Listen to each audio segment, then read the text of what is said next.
Bueno, bienvenidos a una clase más y gracias a la señora Nagali, que es la que patrocina esta clase. Y vamos a partir con, ya de ayer estuvimos en el pueblo de Israel, ahora estamos terminando el día, pero hay cosas importantes que les quiero mencionar.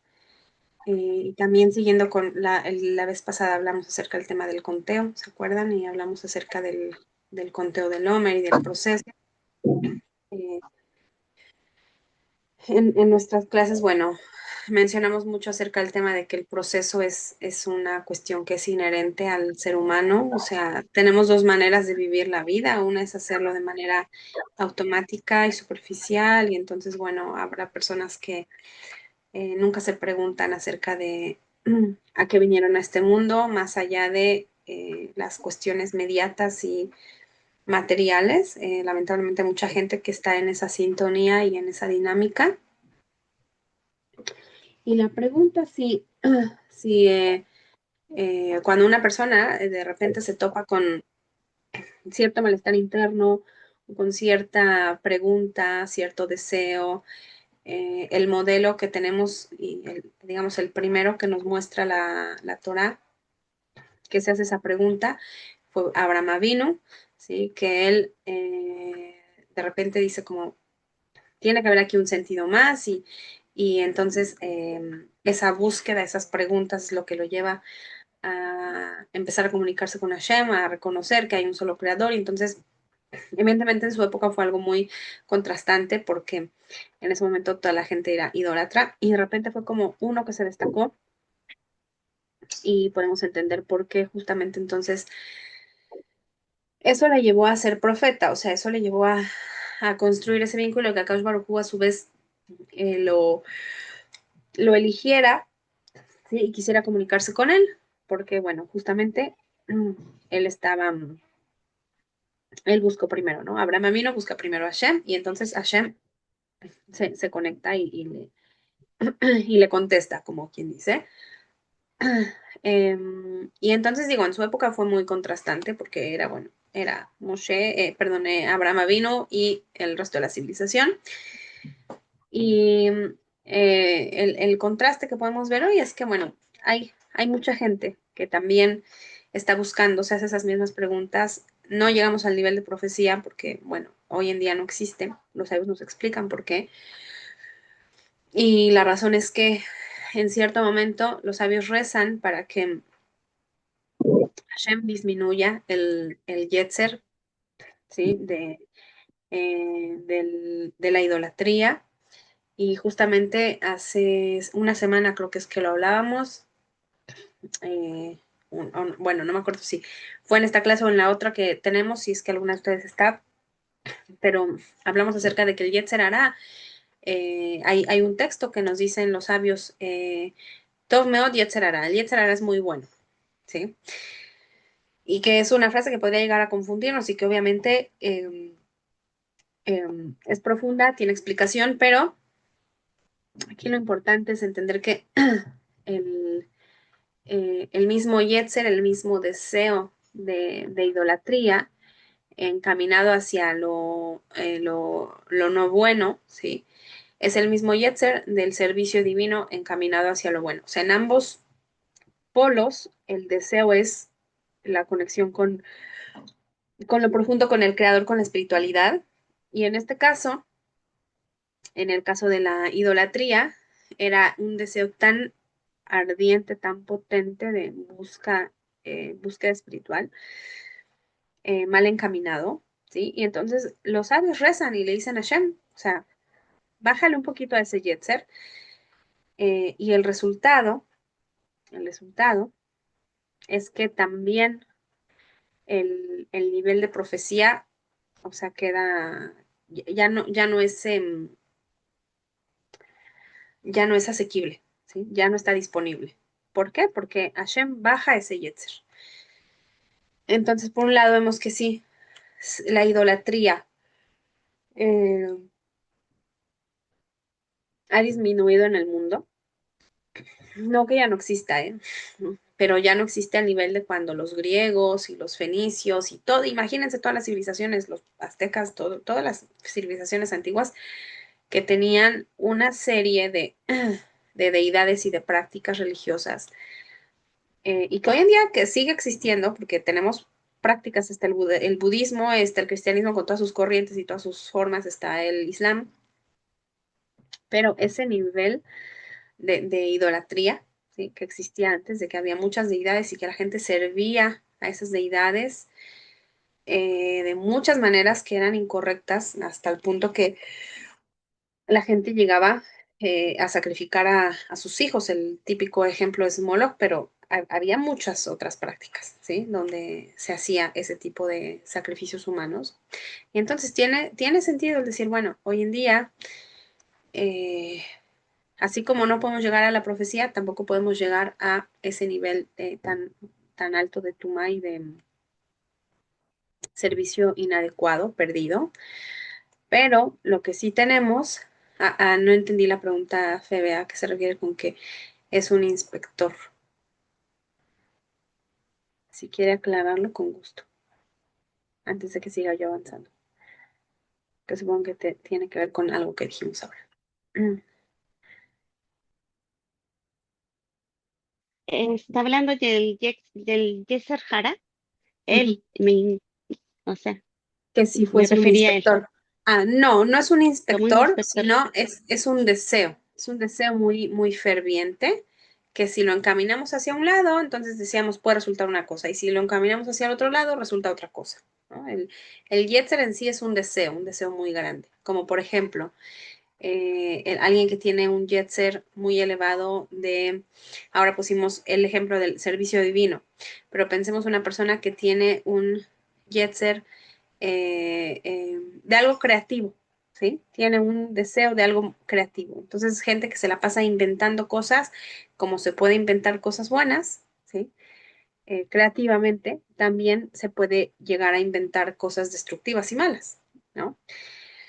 O la gente que tiene un yetzer en términos de lo sexual muy elevado, bueno, lo mismo, lo pueden caminar a el estar con una pareja y enmarcarlo en el torno de una pareja y tener hijos, tener simiente, disfrutarlo en el marco de la pareja que elige. Y también con ese mismo Yetzer se pueden hacer muchas cosas y llegar a depravaciones y cosas muy, muy terribles, ¿sí? Entonces, de la misma manera, bueno, el Yetzer va a depender en cómo lo vamos a encaminar, ¿sí? Y eso al final es trabajo de nosotros, es justamente lo que nosotros venimos a hacer. Bueno, entonces, estaba yo mencionando entonces de que a Kaush Barujú, adelante, Sara, escuchamos. Sí, Mora, gracias. Buen día. No sé si ya lo comentó, ¿no?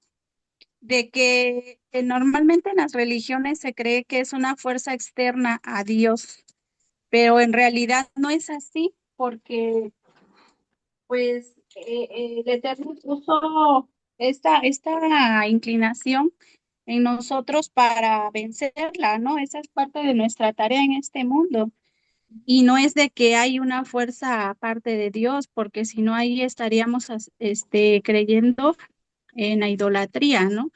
No, sino que Dios así lo puso y nosotros debemos de identificar cuando estamos siendo llevados hacia esa parte animal, ¿no? Que es la parte del alma, que también tenemos el animal de que si estamos dejándonos llevar por esos deseos, por esas cosas que van en contra de la Torah, de las leyes que Hashem nos ha ordenado, Así eh, es, sí. y Sí, decidir, ¿no? Decidir hacer lo correcto. Ese así es. sería No mi sé si fue en esta comentario. clase que lo mencioné, bueno, o fue en otra, pero yo les ponía el típico ejemplo que nos ponen a veces, o ponían, no sé, hoy en día, pero me acuerdo cuando yo era niña, sí, había programas de televisión, caricaturas, películas que representaban como la persona que tenía el diablito y el angelito, ¿no? Entonces, el diablito le decía hacer cosas buenas y perdón, el diablito le hacía cosas malas y el angelito cosas buenas, ¿no? Entonces la persona como que se debatía entre el ángel que viene y le dice y el otro que viene y le dice. Justamente como Sara dice, o sea, al final lo erróneo de este concepto es que lo ponen como que es alguien afuera que te está tentando. También en esa clase lo mencioné, en que está basado en una interpretación errónea de lo que es el libro de Job, ¿sí? Donde em, se menciona que bueno, que llegó, sí, este ángel que a Hu le da una función y ahora no vamos a entrar en por qué y cómo, pero pareciera, o sea, un poco si uno no lo lee bien, no lo entiende bien, sí, parece que un ser externo que viene y empieza como a jugar con la persona, lo cual es erróneo. Y, perdón, en ese sentido, el Yetzer Atov y el Yetzer Hara, entonces en realidad están dentro de uno, ¿sí? Están introyectados, están internamente, es una energía que no es externa, sino que es nuestra, ¿sí? Y que por ahí, quizá en los niños a veces se puede ubicar como esta parte que es más de la imaginación, que ellos pueden llegar a decir, sí, es que alguien, un amiguito secreto vino y me dijo, ¿no? Y a veces hay papás que se espantan y dicen, pero ¿cómo mi hijo está escuchando voces o cómo es esta situación, ¿no? Que el niño dice que alguien viene y le dice que hacer cosas. Entonces, no, en cierta edad es una etapa normal y justamente viene una combinación de imaginación, pero también de esta cuestión de decir, bueno, no soy yo, no soy yo el malo, sino es alguien más externo que viene y me dice hacer cosas, ¿no?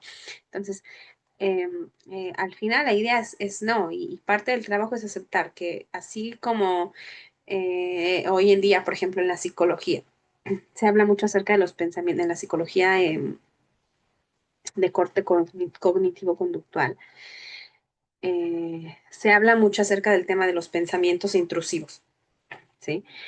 Eh, y bueno, entonces es todo un tema de que la pregunta, que si esos pensamientos intrusivos son parte de ti, no lo son, porque la gente que los tiene, entonces, claro, lidia con todo tipo de, como la palabra lo dice, con algo intrusivo, algo que llega de repente, ¿sí? Y son pensamientos encima que desentonan mucho.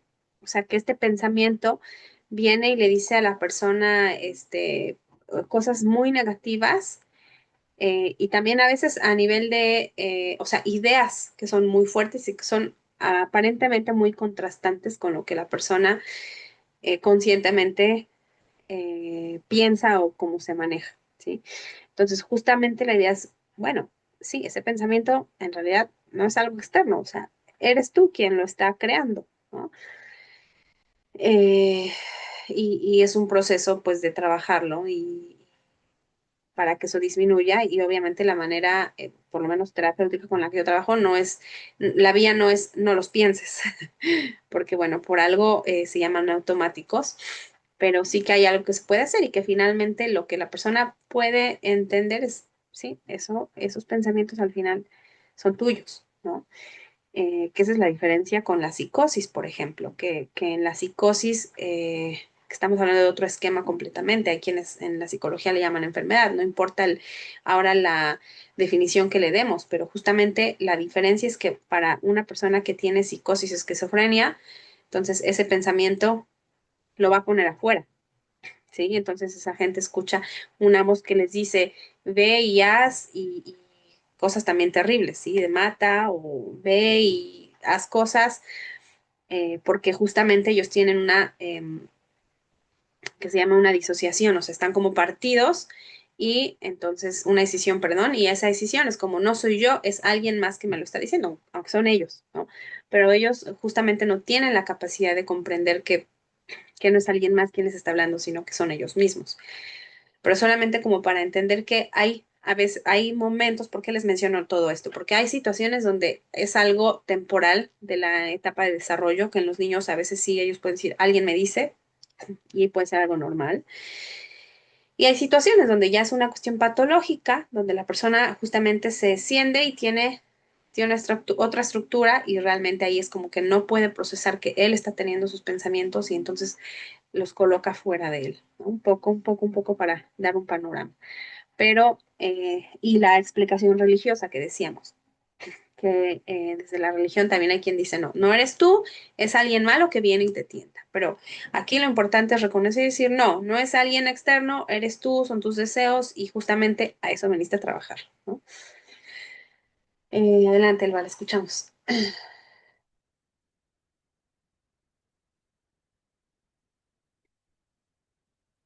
Por ahora sigue su micrófono cerrado. A ver, sí, la escuchamos. No, no se le escucha. Se ve que abrió su micrófono, pero no, no se le escucha.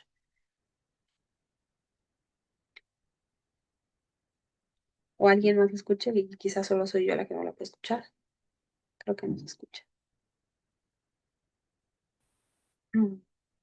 No, no se escucha, Mora. Sí, Elba, no la estamos escuchando.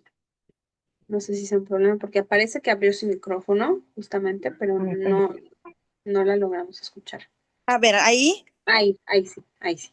es que, sí, es que, perdón, yo pienso que puede ser el internet porque sí me está fallando mucho.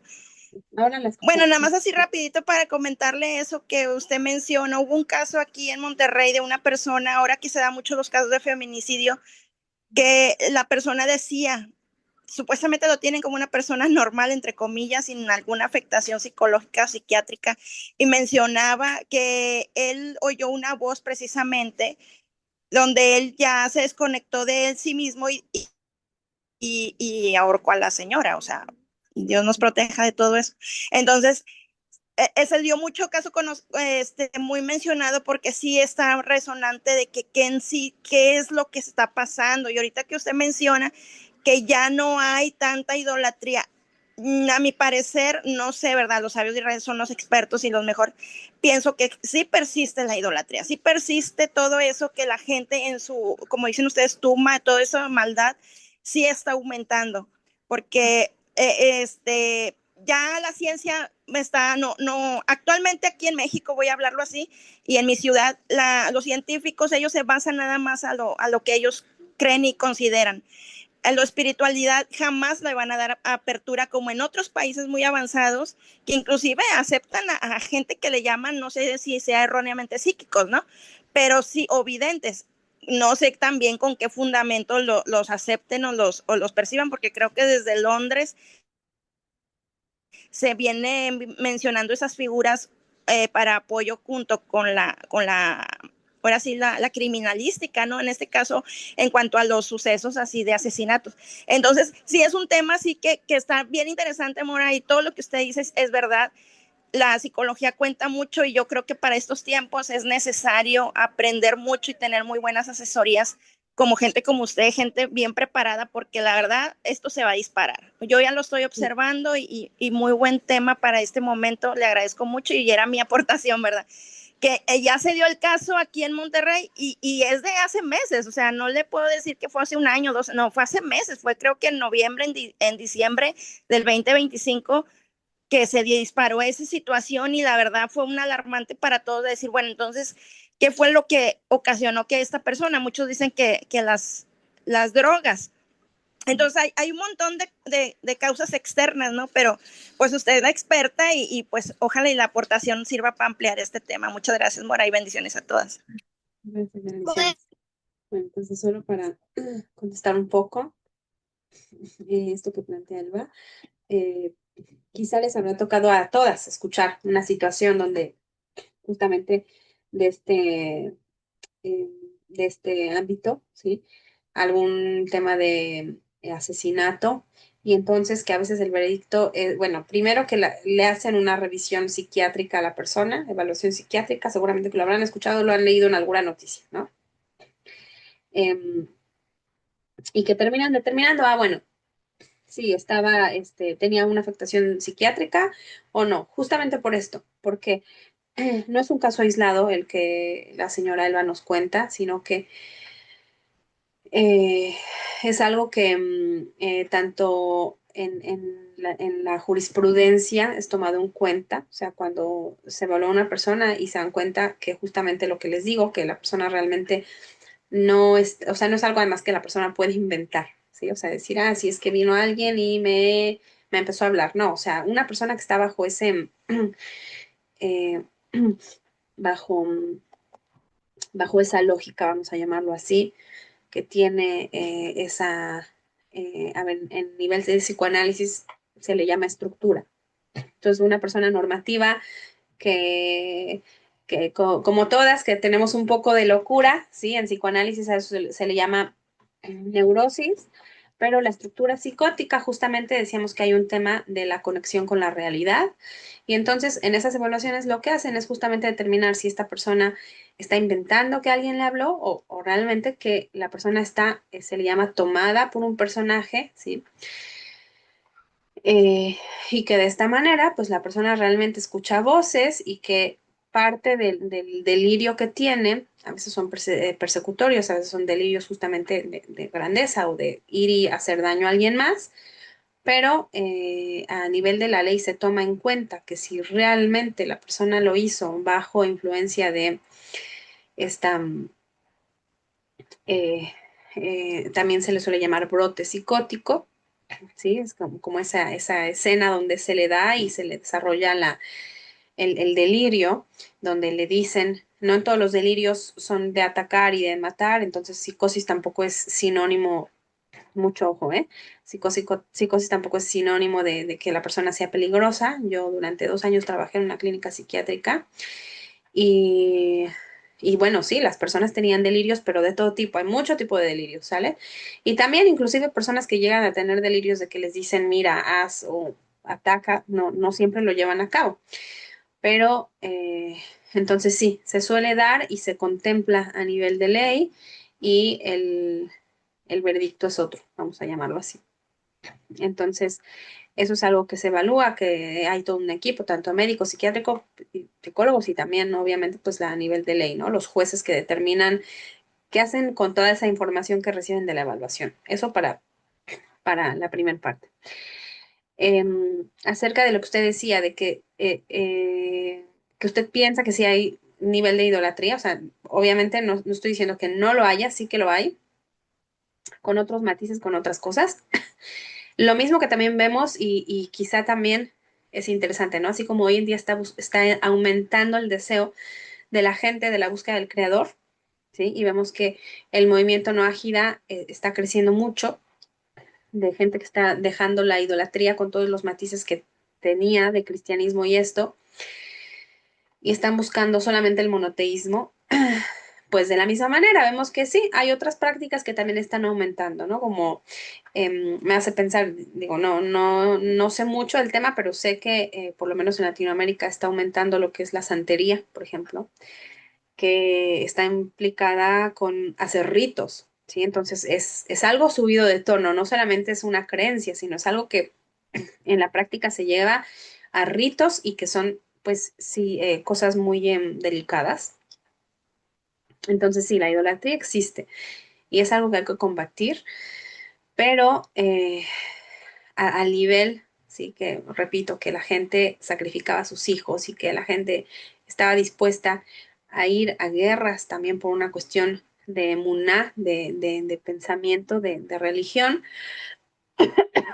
a ese nivel estamos un poco más abajo, ¿no? Pero en ese sentido también entonces vemos que la búsqueda de lo espiritual, bueno, es inversamente proporcional. Y muchas gracias por su comentario, muy importante, muy atinado, y vamos a escuchar ahora a la señora Nagali. Adelante. Muchas gracias, Mora. Justamente ayer estábamos hablando un poco sobre esta parte del Yetzer Hara que se nos fue dado, y hablábamos precisamente sobre los ángeles que estaban discutiendo con, me parece que eran como Moshe, en el cual decían que por qué se les iba a entregar la Torá.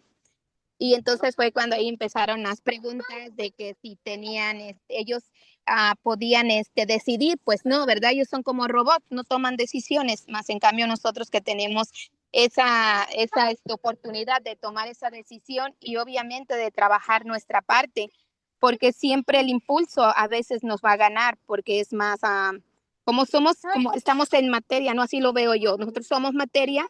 siempre nos va a ganar nuestro ser animal. Entonces es importante trabajar esa parte animal. Sí, más allá que nos gane, digamos, es algo que nos impide.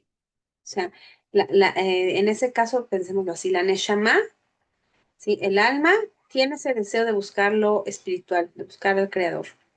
Pero el cuerpo es una barrera, ¿sí? Entonces, el cuerpo siempre va a tender a lo material, a lo efímero, a lo fácil, ¿sí? A lo automático, a lo cotidiano, a lo conocido, a lo superfluo, ¿sí? Al placer instantáneo. Entonces, ahí es donde hay esa lucha, que por un lado, sí, sí es cierto, es correcto lo que usted menciona, o sea, los rabinos, los sabios usan el término muchas veces de instinto animal, pero por otro lado, no estamos al nivel de los animales, ¿sí? Porque los animales, ahí sí, ellos sí se guían solo por instinto. Y de hecho, en la etiología de los últimos años, la etiología es la rama que estudia el comportamiento animal, así es como la psicología de los animales. La etiología, de hecho, hoy en día, sí, en el siglo que estamos corriendo ahora, se ha hecho mucho esta pregunta de que antes se decía mucho como, bueno, los animales se guían solo por el instinto, la frase que recién les dije. Pero ¿qué pasa? Que a lo mejor les ha tocado leer también la crítica que hacen los veterinarios, que no son etiólogos, o sea, no se dedican solo al comportamiento animal, sino más bien a curar a los animales de todo tipo de enfermedades, ¿sí? Pero mucho del argumento actual de los veterinarios, a manera de crítica, ¿sí? Hacia la gente que convive, ama, cuida, busca animales, es esta frase que dicen, no humanices a los animales, ¿no? De no tratar, ¿a qué se refiere? No tratar a un perro, a un gato, un mono, el animal que sea, no tratarlo como humano. Porque justamente este argumento que yo les decía que los etiólogos decían antes de los animales se guían por su instinto, estamos viendo cómo la humanidad estamos influyendo en los animales, de manera que hay situaciones donde el animal se guía no por su instinto, como tendría que ser, como su naturaleza, sino que vemos que ya hay una influencia em, de lo que es la parte humana en los animales, ¿sí? Y entonces vemos que ya hay psicólogos para perros, porque los perros se están deprimiendo. Y uno diría, pero ¿cómo un perro se puede deprimir? Y bueno, sí, porque está siendo humanizado, está siendo tratado como humano y vemos que ese instinto, inclusive en el animal, se está corriendo, se está moviendo, se está tambaleando, ¿sí? Entonces, ¿por qué menciono esto? Porque no estamos al nivel de los animales, que si bien es cierto, los animales ya están teniendo ahí su toquecito, los que conviven, los que están en entornos humanos, bueno, están teniendo ahí ciertos malestares también por el hecho de tener esa convivencia, esa influencia de lo humano, pero no podemos comparar el instinto de un león, y vuelvo a poner el ejemplo, sí es cierto que hay leones y hay videos donde los leones corren y abrazan a un humano y no lo comen, pero son casos muy, muy, muy, muy, muy aislados. Generalmente los felinos van a atacar y no hay emoción y no hay otra cosa, sino es instinto neto, ¿sale? En la mayoría de los animales, salvo el paréntesis que recién dije. De casos de humanización y que justamente vemos que ahí donde el animal no se comporta como animal es porque ha tenido contacto humano, ¿sí? Y eso es lo que lo ha humanizado. Pero nosotros, Baruch Hashem, no estamos al nivel de los animales, ¿sí? Sí tenemos un instinto animal, pero justamente la cultura, el lenguaje, la sociedad, la crianza, ¿sí? Las leyes, a cada quien nos han influido de manera diferente y en cada quien han hecho su trabajo y está también dentro del mundo, vamos a decirlo así, humano, ¿sí? También tenemos aquellos que es digamos, en un extremo que se van a comportar como animales, ¿sí? Que no va a haber ni límite, ni ley, ni sociedad, ni nada, sino neto instinto, pero también estamos hablando de una parte específica de la población y bueno, el resto que está ahí como más hacia lo ¿sí? Lo animal, el placer, y podemos ir hacia el otro extremo y la gente que se somete a penitencias y que van a estar ayunando interminablemente y que se van a aislar en una montaña y que se van a someter a eh, eventos de cambios de clima térmicos para entrenar al cuerpo y desconectar del cuerpo y ser lo menos cuerpo que se puede y ser solamente mente, mente y interno espiritual. Pero la vía que la Torah nos dice es, no, o sea, no te tienes que ir ni a un extremo ni al otro. No porque te vayas a la montaña y te aísles y no comas, vas a ser elevado espiritualmente, sino la elevación espiritual justamente es aquí, en lo material, ¿no? Y eso es lo difícil, esa lucha de seguir comiendo, seguir viviendo, seguir teniendo una relación de pareja, tener hijos, trabajar, salir, convivir con la gente. Y creo que yo les decía este ejemplo que un rabino contaba, ¿no? Que una mujer decía, bueno, que ella miraba mucho a los budistas porque eran muy equilibrados, ¿sí? Y el rabino le preguntaba y le decía, bueno, sí, ¿y con quién vive el budista? O sea, ¿con quién pasa la mayoría parte del tiempo? No, pues está aislado en un lugar, ¿no? Y cuando llega a su casa, pues el perro y el gato, ¿no? Entonces el rabino de manera irónica le decía, bueno, sí, es muy fácil estar equilibrado y ser muy elevado ahí donde no convives con humanos, ¿no? O sea, la prueba real es aquel que regresa a su casa y está la esposa o viceversa el esposo y los niños y el desorden y el caos diario, ¿no? Entonces, realmente el tema de la espiritualidad no es, eh, la espiritualidad, es fácil ser espiritual cuando uno está rezando, es fácil ser espiritual cuando uno está leyendo los salmos, ¿sí? Es fácil ser espiritual cuando uno está, en el caso de los judíos, que tenemos muchas fiestas, muchos eventos, ahí eso es más fácil, ¿no? Ahí donde estás en la ceremonia religiosa, es fácil, ¿no? Lo importante es no ser espiritual ahí en tu ceremonia, sino serlo en el día a día, ¿no? Cuando estás en la práctica de campo, ¿sí? O sea, en la vida real. Entonces, bueno, gracias por el comentario y ahora vamos a escuchar a Alma y Edith, adelante, la escuchamos.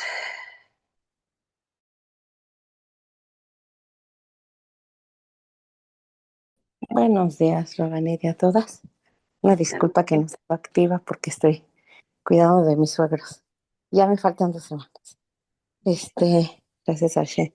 Quería yo hacerle un comentario y que me explicara, porque, bueno, yo escuché en una ocasión, pero no recuerdo, a un rabino que decía que que la mayoría de las personas que están en los centros psiquiátricos o con esquizofrenia son personas que a veces, pues están como poseídas.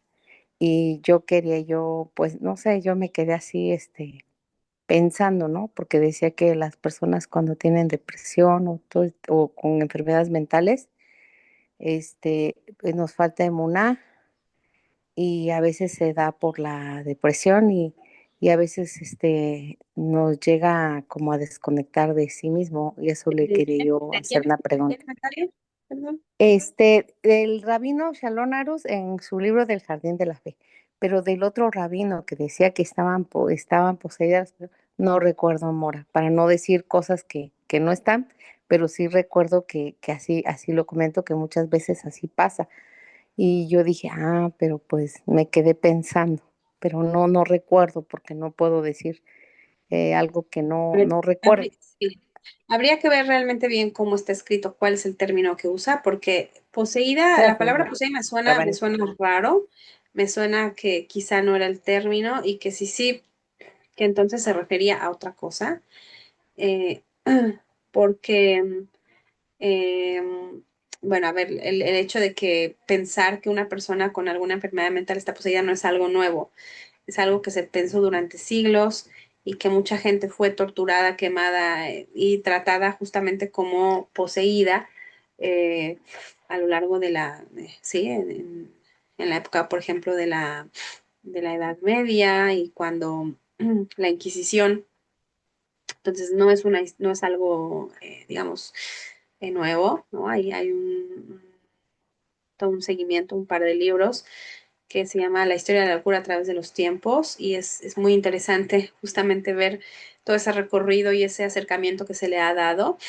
Eh, yo lo que le puedo decir, a ver, eh, se lo digo tanto Y como perdón psicólogo. que no tenga yo el nombre. Es, Sí, no, de no se verdad me preocupe. dan. Pero Gracias. no es importante esto que usted menciona, porque esto se lo digo como psicóloga y también como judía. Justamente en el pueblo judío el índice de personas con psicosis es alto. ¿Sí?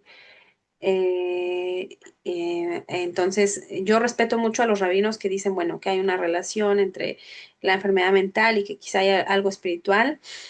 Eh, yo difiero del pensamiento de ellos y lo vuelvo a decir con respeto. Me gusta, sí, nunca lo he escuchado personalmente a un rabino y me encantaría algún día poder conversarlo con un rabino que tenga esta postura, porque la enfermedad mental es bien compleja y que por lo menos en el ambiente que yo les cuento Ah, que yo trabajo perdón, me acordé en un porque dijo que hay personas que les gusta hacer ritos y ese tipo de cosas. Y hay veces que pasa que por eso, pero no recuerdo toda la clase así porque era una hora, porque dice que debemos tener cuidado con eso de estar con lo de las ouijas y todo eso.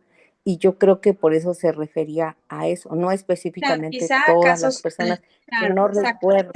quizá casos muy aislados y ahora me hace recordar otro comentario que hizo la señora, aquí la señora Elba, que no lo menciona, pero en cuanto lo mencionó, sí como que sí, me saltó que ella decía como algo de las drogas, ¿no? Que había personas y que sí, o sea, hay muchos factores.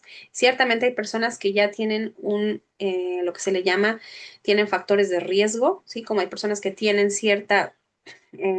eh, ciertos factores de riesgo para padecer diabetes o para padecer cualquier otra enfermedad. Bueno, también en términos de enfermedades mentales o de psicosis hay factores de riesgo. Y una persona ciertamente que experimenta a veces con drogas, sobre todo la marihuana, ¿sí?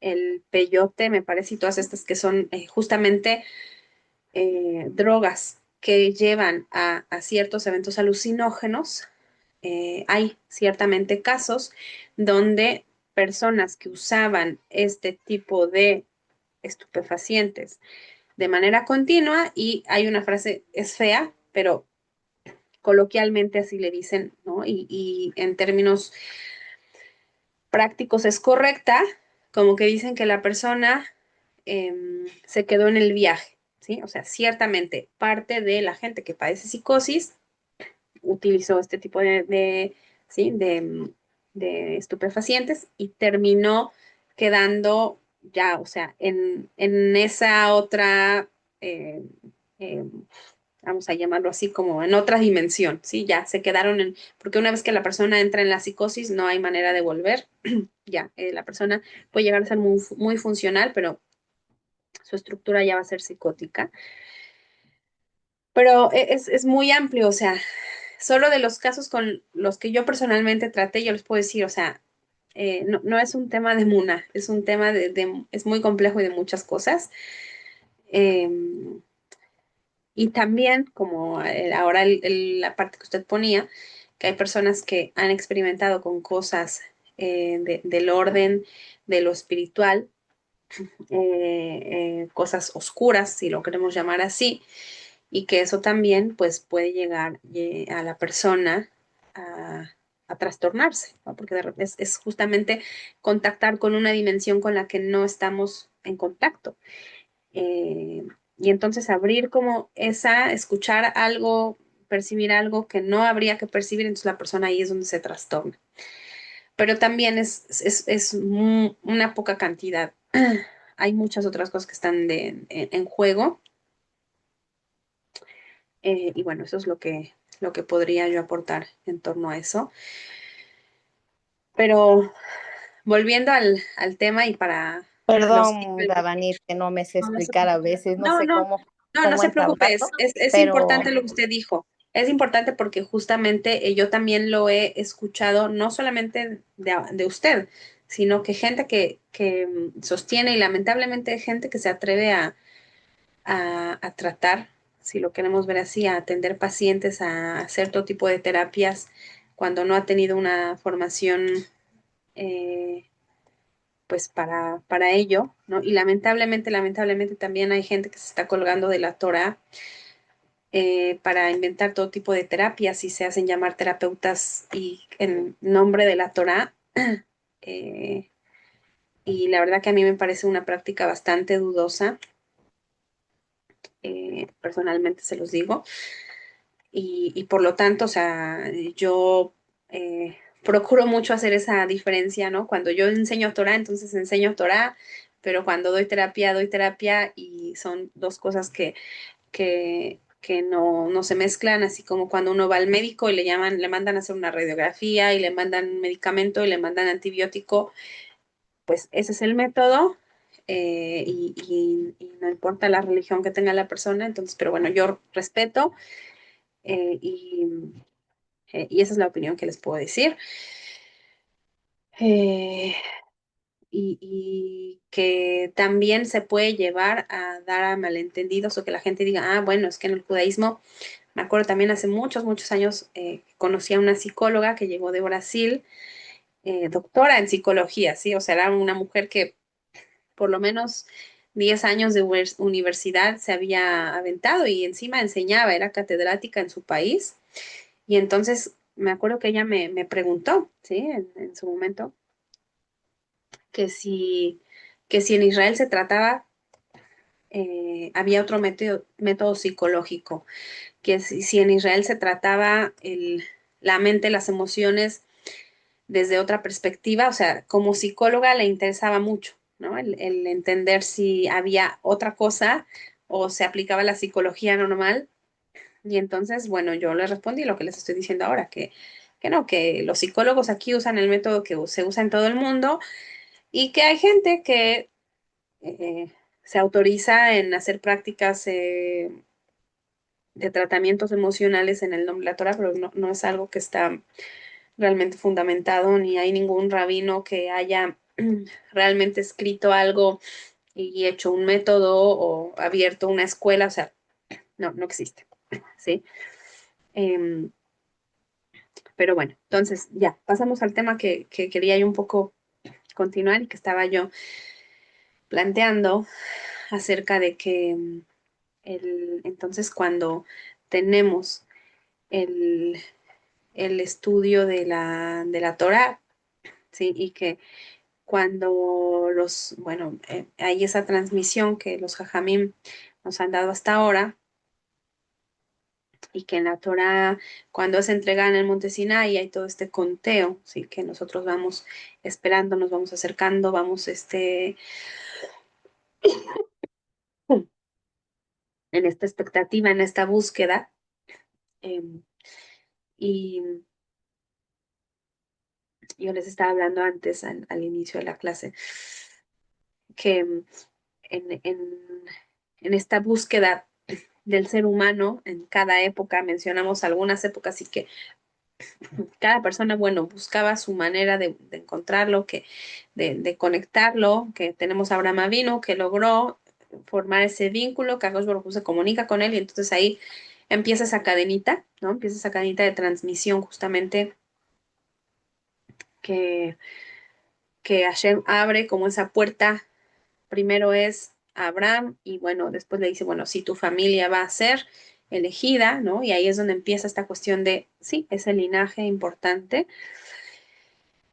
Eh, y que por un lado, fíjense que sí es una cuestión y a veces es malentendido y hoy en día con este auge tan fuerte que tiene el antisemitismo, ¿sí? De gente que dice, ay, bueno, es que se creen el pueblo especial a manera de burla, o que dicen, ah, pues es que sí, ellos se creen los elegidos, ¿no? Se creen superiores, cuando el judío realmente no se ve como superior, no se ve como elegido en un sentido de privilegio, sino más bien en un sentido de responsabilidad. Y sí es cierto, el pueblo de Israel fue elegido para guardar la Torá, para cuidarla, para enseñarla, sí, para llevarla a cabo, pero es más una cuestión de responsabilidad y es una cuestión de asumir un rol, ¿sí? Entonces, eh, en esa transmisión generacional que se ha dado,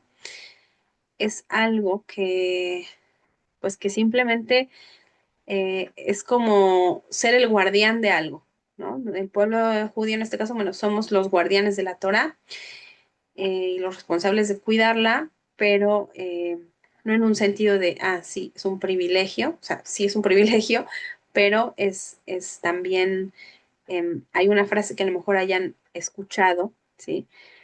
Que es el yugo de las mitzvot, ¿sí? Eh, que es que todo judío tiene que recibir sobre sí mismo el yugo de las mitzvot. ¿Y qué es un yugo? ¿Sí? ¿Qué es un yugo? ¿A alguien le suena esta palabra? ¿La conocen? ¿La escucharon? La palabra yugo viene de otro contexto, no de un contexto espiritual, ¿sí? Pero Es el como yugo, de que oprimen a... ajá, sí, sí, digan, ¿quién fue la que está hablando? Yo, Mora, es como una opresión. Sí, el yugo es exacto, es algo que va sí, que pesa, adelante, muy bien, Sara, adelante. Mm, Sí, es como una carga, ¿no? Como lo que le ponen a los que aran la tierra, ¿no? Así, y a los ahí bueyes, cargando sí, el yugo. así es, Sí. gracias. No es algo que lastima, pero sí es algo pesado. Es como la yunta de bueyes, ¿sí? Antes para arar la tierra se usaban dos animales, en este caso, bueno, dos bueyes o dos que justamente la Torah, entre paréntesis pequeño, tenemos una ley donde está prohibido poner a dos animales que no son de la misma especie a arar juntos, porque como no tienen ni el mismo tamaño ni la misma fuerza, entonces es como crearle más carga a uno de los dos, ¿sí? Entonces, esa es una prohibición de la Torah. Cerramos paréntesis. Pero sí, el yugo es la yunta, ¿sí? Eso que va, le ponen los animales para poder arar la tierra, que por un lado los encamina, ¿sí? Para que se vayan por el mismo camino, por una ruta que está destinada, no les lastima, eso es importante decirlo, pero es pesado, ¿sí? Y la Torah nos dice los sabios, es eso, el yugo es algo que tienes encima de ti y que no te lo puedes quitar, ¿sí? Y que pesa, ¿sí? Entonces, fíjense, los sabios en este sentido no romantizan la Torah, o sea, dicen sí, es pesada. Y hay días que es fácil hacer mitzvot, porque como Lag BaOmer, sí es un día de mucha luz y la gente baila y la gente está emocionada y la gente conecta y la tefilá que se hace sí, en la medura, en la fogata, y uno dice, wow, ¿no? Qué privilegio ser judío, qué lindo, qué genial, ¿sí? Pero hay momentos donde pesa, hay momentos donde no es fácil, hay momentos donde cuesta, por justamente esta lucha que decíamos interna entre lo físico y lo espiritual, ¿sí? Y en ese sentido nos dicen los sabios, ya está, es una yunta que recibiste para toda tu vida, ¿sí? No te puedes escapar. Eh, ¿Por qué les cuento todo esto? Y para ir haciendo todo un cierre de la clase. Eh, yo no sé en qué momento, digamos, de su búsqueda, hace cuánto que empezaron en el monoteísmo. Hace poco, justamente platicando con una mujer que se convirtió hace poco, después de muchos, muchos años que le llevó su proceso, y ella me decía, ahora me siento en esa etapa donde todo es feliz, donde estoy contenta, estoy agradecida porque por fin lo conseguí. Y me decía, pero yo sé que no siempre va a ser así. O sea, ahorita estoy como en ese momento como en un matrimonio, ¿no? En la luna de miel, donde, wow, sí, es como ahora todo es color de rosa y todo es hermoso y bello, eh, pero muy, muy lindo que ella dijo, yo sé que no siempre va a ser así. Y, y justamente de eso se trata el trabajo espiritual, o sea, que no importa el día del año que ustedes se levanten, ¿sí? El estado de ánimo, los problemas que pueden ser de muchos tipos, ¿sí? De cualquier índole de la vida que tenemos, familiar, em, de salud, social, económico y todo lo que hay, al final la emuná ¿sí? El trabajo espiritual es algo que nos toca trabajar. En los días que decía yo, estoy más color de rosa, más fácil, bueno, el trabajo es más fácil, pero en los días donde en las cosas parece que están mal, que van mal, que puede haber queja, que puede haber sufrimiento, que puede haber dolor, ahí obviamente pues el trabajo se vuelve más duro, ¿no? Más intenso, más complicado, pero, pero al final lo importante es que si ustedes han elegido el camino del monoteísmo y que han elegido que lo que quieren es conectarse con Akadosh Baruj Hu a través de la guía, de la vía de las 7 mitzvot y de lo que les corresponde, entonces no espantarse de esos días donde parece que está un poco nublado, de esos días y a veces también son épocas, ¿sí? A veces puede ser una semana, a veces puede ser un mes, a veces puede ser un periodo más largo y que ustedes digan me siento desconectada, siento que algo se rompió y que no llego, no hay, ¿sí? Eh, y por eso la base es rezar, ¿sí? No dejar de rezar, no dejar de estudiar.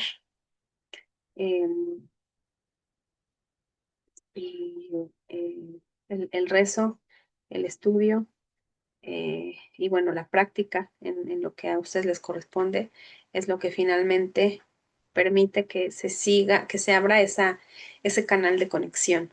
¿Sí? En la medida que no se suelten esas tres cosas, entonces la persona va a seguir alimentando eso. Y bueno, eso es lo que quería transmitirles el día de hoy. Al final tocamos otros temas, pero espero que haya sido interesante, que les haya aportado igual en otras cosas. Eh, y bueno, no sé si alguien más quiere comentar algo, nos quedan 3 minutos, comentar o preguntar algo. Y bueno, si no, pues hasta acá terminamos. Adelante, Sara, escuchamos. Sí, Mora, con respecto a que si ahora hay más oscuridad o luz, yo creo que hay más luz, hay más estudio de Torah, cada vez más se abren clases para nosotros como no judíos. Y hace un momento me preguntaba mi niño pequeño de que si yo nací en la Torah, así me decía, ¿no? Dice, o eres de la boda, Sara. Le digo, no, le digo, yo no estaba en la Torah porque en aquel entonces no se conocía nada de la Torah. O sea, le digo, hace años no se sabía, nadie enseñaba, no había rabinos que enseñaran, no, le digo, y además, hace años, muchos años atrás, nadie quería ser judío. ¿Por qué? Porque eran perseguidos. ¿Quién quería eso? Eran perseguidos, eran mal vistos, el pueblo de Israel ha sufrido mucho. Le digo, hoy en día, pues ya es diferente, gracias al Eterno, ¿no? Y es una realidad que estamos viviendo y creo que ahí es donde se está cumpliendo, ¿no? La profecía de la era mesiánica, donde ya la estamos viendo, ¿no? Dicen los sabios que ya se está viendo precisamente porque cada vez más gente, más personas queremos, pues, estudiar Torah, reconocer a Hashem como único Dios en nuestra vida, ¿no? Y estamos en ese camino. Y algo que ahorita con respecto a lo que nos dice de ese yugo, hace tiempo me decía un morezo, dice, no nomás quieras porque así empezamos todos, creo, ¿no? De que pensábamos que el objetivo era la conversión, ¿no? Ese era el punto, ¿no? Y entonces como que todos, bueno, al menos ya yo las personas que he conocido, sí, algunos ya llegaron o sea, sí hicieron la conversión, algunos otros estamos, descubrimos este camino de las 7 leyes, porque también en aquel entonces se tocaban puertas y que decían los rabinos, no, aquí no te puedo aceptar, la sinagoga es para los judíos, tú allá sigue lo tuyo, pero no te daban otra opción tampoco, ¿no? De decir, bueno, están Pues, 7 leyes, ¿no? Entonces, ¿qué pasó? Que empezamos a estudiar judaísmo con miras hacia una conversión. Ya en ese proceso algunos pues descubrimos enseñanzas que ya, o sea, al paso de los años los rabinos empezaron a decir, hay dos caminos, no nomás ahora sí que no es más el judío que el no judío y etcétera, ¿no? Y empezamos estudiando, ¿no? 7 leyes y bueno, solamente Hashem dirá hasta dónde vamos a llegar, ¿no? Pero bueno, mientras estamos aquí, es lo importante, trabajar lo que tengamos que trabajar. Y bueno, el punto ya se me estaba desviando, que me decía el More, base a eso, ¿no? No nomás quieras lo bonito del judaísmo, las fiestas, en general, ¿no? Shabbat, lo bonito. Dice, no, sino también debes estar consciente que ser judío implica muchas cosas, ¿no? Precisamente, o sea, lo que ha vivido el pueblo de Israel, esas persecuciones, el estar señalado, el que hoy en día como las naciones, muchas naciones, o sea, está el antisemitismo, ¿no? En pocas palabras. Siempre ha existido y sigue hasta el día de hoy, ¿no? Entonces, ver que sí, realmente es un yugo. Ceñirse a ese yugo es aceptar las dos condiciones, ¿no? La parte buena y la parte a lo mejor no tan buena, ¿no?